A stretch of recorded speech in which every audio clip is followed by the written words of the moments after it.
this so this group, I feel, represents the movie because you have an amazing woman at the center of these two titans of masculinity, for better or worse.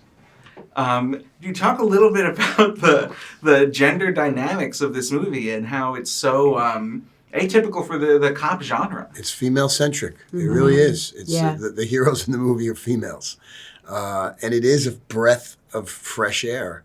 And I got to tell you, I don't even think I realized it when I was doing it, like what it was, you know? But now it's certainly a unicorn in the world that we're in right now, especially in the film business, to have this. So it's interesting.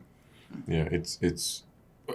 I alluded to this earlier, going back to what, female-centric, but to me, believable as a protagonist, because you're not asking her to do superhuman things that we don't believe that women her size or stature can do, because we're looking at a woman who's struggling, who's vulnerable, who's getting her butt kicked a little bit, but then ends up kicking butt later. Like, she's resourceful. She's a veteran that comes out of the force that has some savvy, and she's fearless. Like, she could have just peed her pants and said, here's the footage. I don't want any parts of this. No, it was like they crossed her. She made her choice, and she stuck with it, and she never veered off of that course. And it's a testament to the writing, testament to her performance. But I really love the message that it sends. So It's because she has to. It's so easy to give in and conform, do the wrong for thing. sure. To conform. It's easier. To be liked, and just to be one of the pack, because everybody's saying the same thing, everybody's doing the same thing. Why go against the grain? It's a lot of work.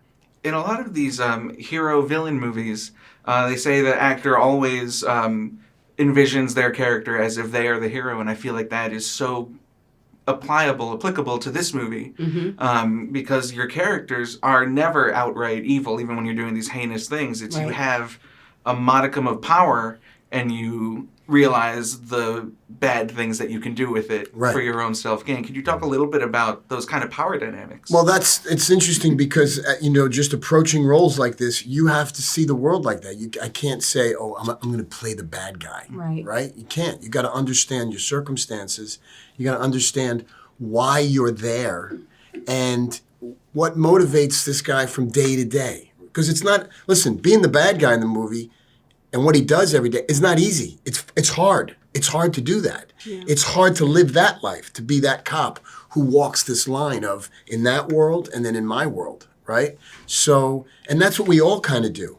That's what we all kind of do. And what Dion has done brilliantly is he's balanced. I think he's balanced it all so that we believe all of these characters. Yeah.